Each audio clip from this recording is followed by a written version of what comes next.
Hi everyone, it's Deb from debsrvservices and welcome to today's video. So just to let you know, I did make it to Arizona. I'm staying at my mom's house right now, as you can tell, the different background.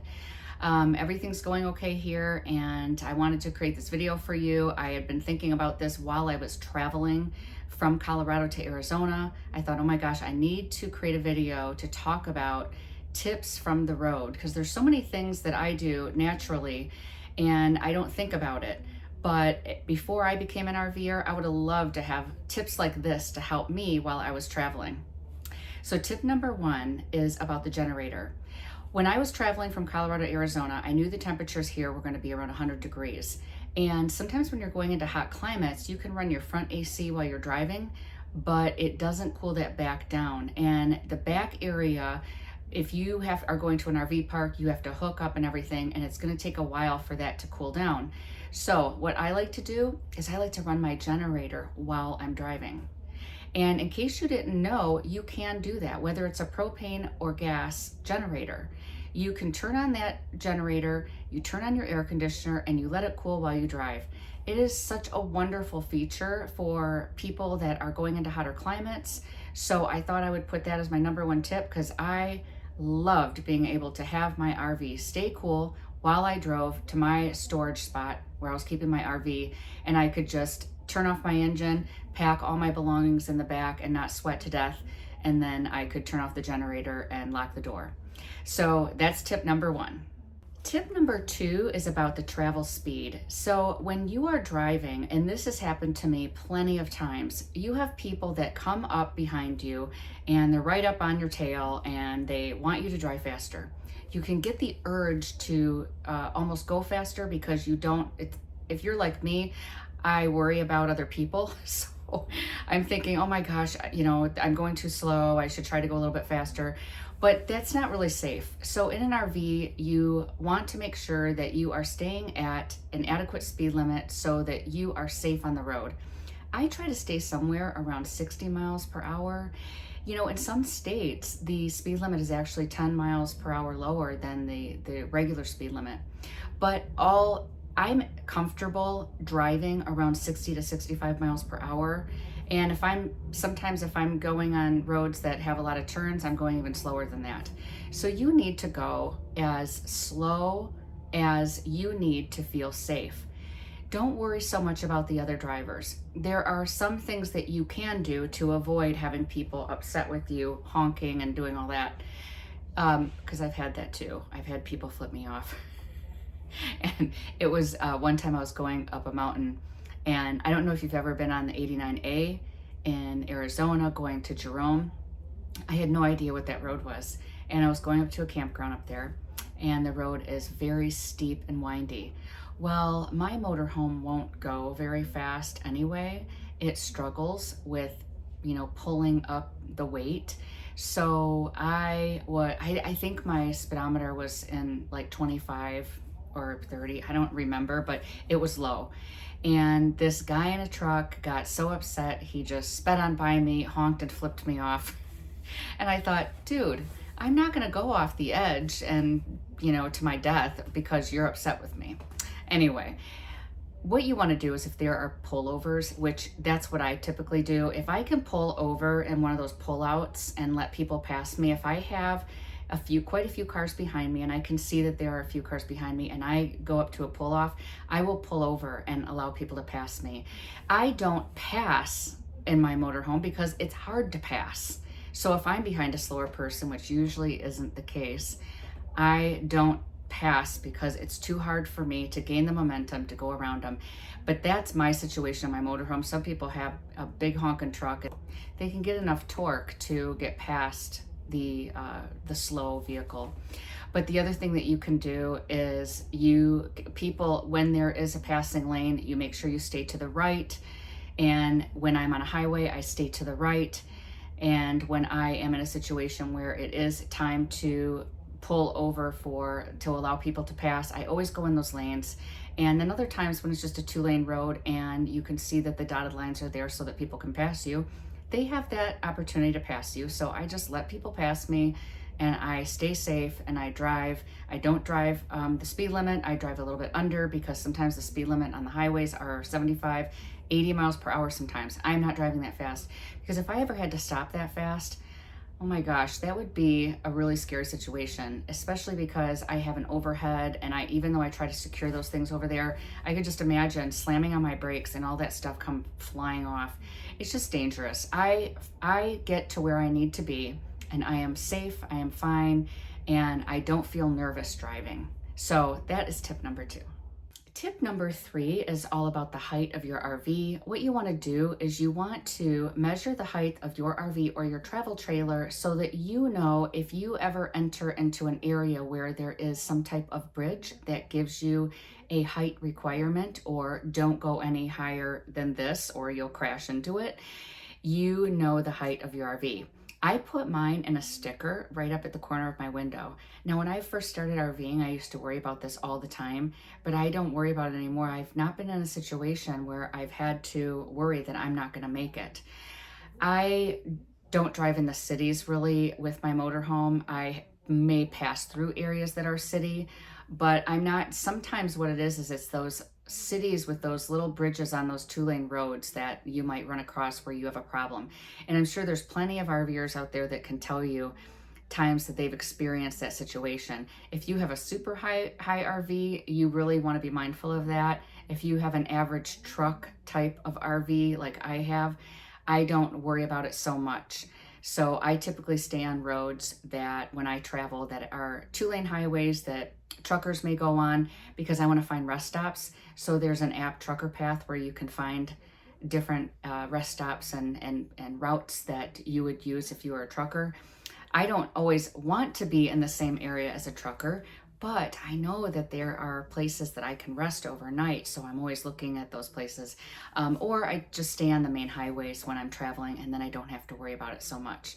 But be mindful of it and put a little sticker up at the corner so that you always know the height of your RV, just in case you ever ran into that situation. And that was tip number 3. Tip number 4 is all about the mountain grades. I drove through so many mountains in Colorado, and when I was traveling from Colorado to Arizona, I went through so many different passes. And I don't mind them at all. I know how to use my gears and I know how to preserve my brakes. But some people that are newer to RVing or that haven't really gone through mountainous areas, this is really a good tip for you. You want to be careful with using your brakes too much because they can overheat. And then you need to pull over and wait and give it some time so that they can cool off. What I do to help preserve some of my braking system is I use my lower gear. So as soon as I go downhill, I put it into manual of second gear. That allows me to go up to somewhere between 40 and 50 miles per hour. I let it keep me nice and slow through the mountains. Again, I'm in the right lane. People can pass me all day long. I don't care. I am taking it nice and slow. And when I'm finished with the grades, then I can shift it back into drive. It is a really easy thing to do. It's a great feature. I know when I first started RVing, or all the years that I drove a regular car, I never really had to use manual. But I drove a stick when I was younger, and I love stick shifts, so it didn't bother me to use it. I just never really needed to use it when I had an automatic. But in an RV, it's a great tool, great feature to use. So I throw it in first gear. If I'm going through really, really tight hairpin turns down a mountain, I'll put it in first. But then I'm only trying to, like, that's where you have like a 15 mile an hour turn, 20 mile an hour turn, then you put it in first. But when I'm going up and I want to stay around 40 miles per hour and I really don't want to exceed, I will use second. What I do is as soon as I'm getting, my speedometer starts to go up and it starts to get close to 50, I put my foot on the brake, but I press it pretty firm, not super firm, but firm enough where it slows it down, and then I take my foot off. I'm not holding that brake the entire time. Now, when I did this last trip, I had a lot of mountains that I went up and down. So when there were turnoffs that said, you know, truckers or people that are towing, you can pull off for a brake check. What I do is I make that a rest break time. I love rest breaks while I'm on the road. I will pull over, I turn off my engine, I let my brakes cool down. I give it about 20 minutes. I might go make myself a latte or a nice cold drink or a snack, and I just hang out, look at my phone, catch up on texts or emails. It's great to take rest breaks, and it helps preserve the brakes on your vehicle when you're driving in those mountains. So that is tip number 4. The last tip, number 5, is all about overnight parking. So something else that I go through when I'm traveling is I'm looking for rest stops, or I'm looking for, first I'll look and see if there's a harvest host along the way. That's if I want my time to be, if I want to set an exact time. So the one problem I have with harvest host is that they might say, we want you here before 3 p.m. or 5 p.m. closing time, whatever shop they have. Not all of them are like that, but some of them are. I also am spontaneous. Maybe I usually want to only drive about 300 miles, and that's about 4 hours, but it takes me like 5 or 6 hours because of my stops. I stop, I eat lunch, I stop and take a rest break. I get gas. I'm not trying to be a speed demon and get to my destination as quickly as possible. I like to take my time. So I don't really want something to dictate when I have to be there, because then I start getting anxious about it and I'm trying to race for the clock, and I don't like that. So what I typically do is I look for rest stops or rest areas that are free, that I can just overnight and I can pull in whenever I want. I make sure that it's an area that allows overnight parking. So you can use apps like Campendium or iOverlander. Those are my favorite apps to use to find out. Some rest stops will say 12 hours only.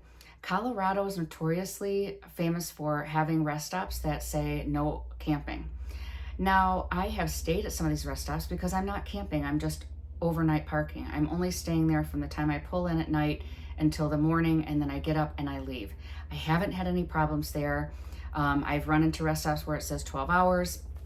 And I've just run where it says absolutely no parking, no camping, nothing. That has all the signs. So some people use Walmart. As a single female, I don't typically use Walmart. It depends on the area, but I don't look for Walmart. I've looked at Cracker Barrel, and I've stayed at plenty of Cracker Barrels, and I'm not really afraid. Walmarts can be sketchy in some of the areas, so I look for rest stops. I don't mind being by the truckers, and I can be sandwiched in between them, and then I just stay there, spend the night, close my blinds, and I'm out. And then I just get ready, and the next morning, and I'm finishing my route. But I have had situations where I don't see that there's a rest stop along the way, so I book an RV park and overnight.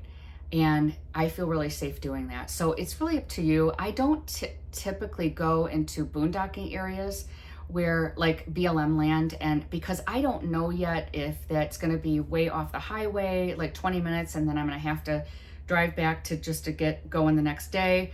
Plus I don't know who's there, and I don't know the area. I typically BLM when I have somebody else that we're traveling together. So I will stay at rest stops, no problem. I will stay at Cracker Barrels, no problem. And I will do Harvest Host if there's no time restraint. I will do all those things. But overnight, you always want to check and see ahead of time, check and see if they allow overnight parking so that you can spend the night, get your rest, and then go on the next day. So I hope that these 5 tips help you next time you are heading out on your vacation, or if you're a full-timer like I am. These are great tips for traveling on the road full-time. And if you have any questions, please comment below. I would be happy to answer them, and I will see you guys on the next video. Have a great rest of your week.